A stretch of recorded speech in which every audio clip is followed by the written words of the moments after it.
بسم اللہ الرحمن الرحیم۔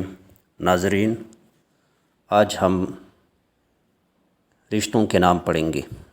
فارسی زبان میں رشتوں کے نام ہم پڑھیں گے۔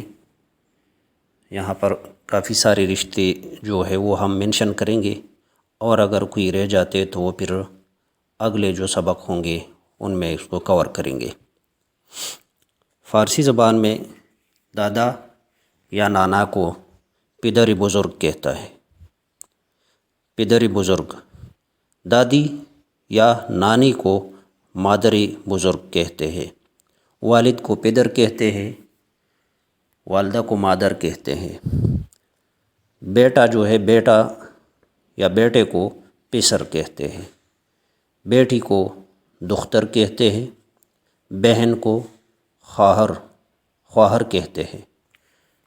بھائی کو فارسی میں برادر کہتے ہیں۔ شوہر کو شوہر بھی کہتے ہیں اور ہمسر بھی کہتے ہیں۔ بیوی کو زن بھی کہتے ہیں اور ہمسر بھی کہتے ہیں۔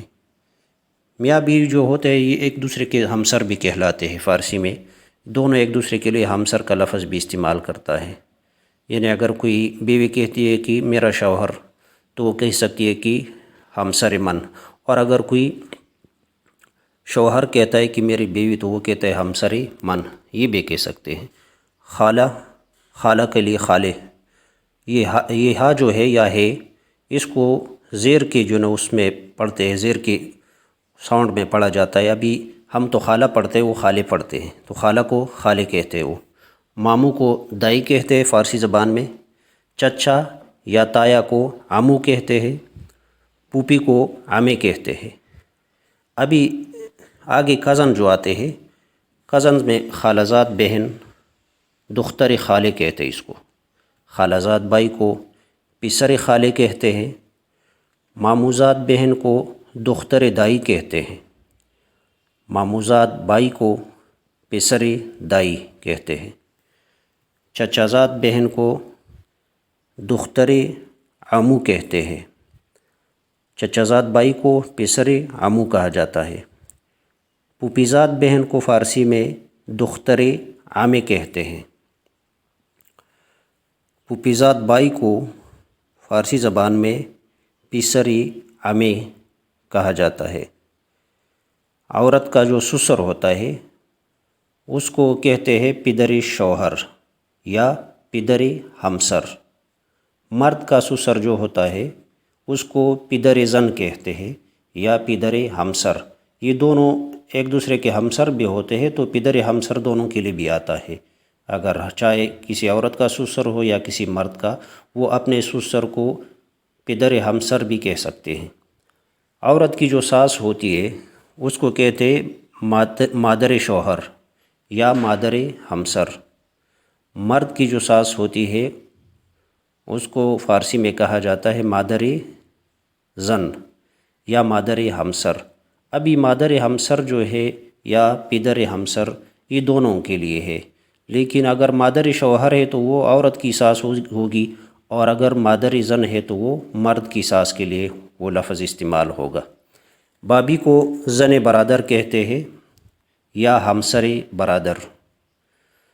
نند یا جو شوہر کی بہن ہوتی ہے جس کو ہم نند بھی کہتے ہیں، اس کو کہتے ہیں فارسی میں خواہر شوہر یا خواہر ہمسر۔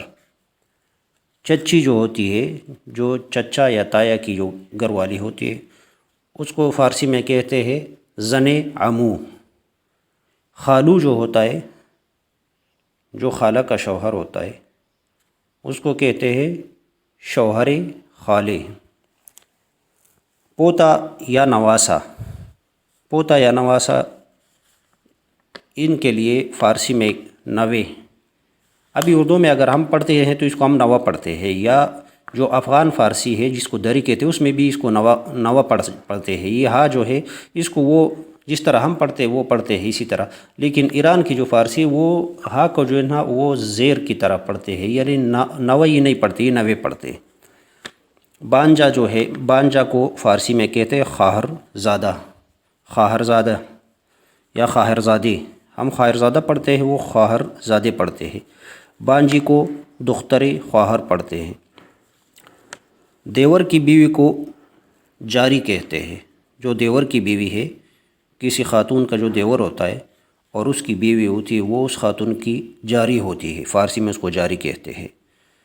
دیور کو برادر شوہر کا کہتے ہیں فارسی میں. سانڈو یا سمدھی جو ہوتے ہیں، جو آپس میں ان کی جو بیویاں ہوتی ہیں وہ آپس میں ایک دوسرے کی بہنیں ہوتی ہیں، وہ ایک دوسرے کے سانڈو ہوتے ہیں، جن کو سمدھی بھی کہتے ہیں پاکستان میں. تو اس کو فارسی میں اس کے لیے باجناق کا لفظ استعمال ہوتا ہے. منگیتر کو نامزد کہتے ہیں. دلہن یا بہو کو عروس کہتے ہیں. دلہا یا داماد کو، دونوں کو داماد ہی کہتے ہیں فارسی میں. تو یہ ویڈیو آپ اس کو سٹاپ کر کے جتنے بھی رشتوں کے نام ہم نے فارسی میں بتائے ہیں یہ آپ نوٹ کر سکتے ہیں اور یاد کر سکتے ہیں، تاکہ اگلے جو سبق ہوں گے ان میں آپ کو یہ کام دیں گے، کیونکہ یہ جملوں میں بھی استعمال ہوں گے اور اس کے اوپر کچھ اور بھی لیکچر وغیرہ بنیں گے. تو یہ آپ کو یاد کرنے ہوں گے تاکہ آگے آپ مزید جو سبق ہے ان کو سمجھ سکیں. اس کے علاوہ آپ ہمارے چینل کو سبسکرائب کریں، ویڈیوز کو لائک کریں اور بیل آئیکن کو پریس کریں تاکہ آپ زیادہ سے زیادہ ہماری ویڈیوز دیکھ سکیں. اللہ حافظ.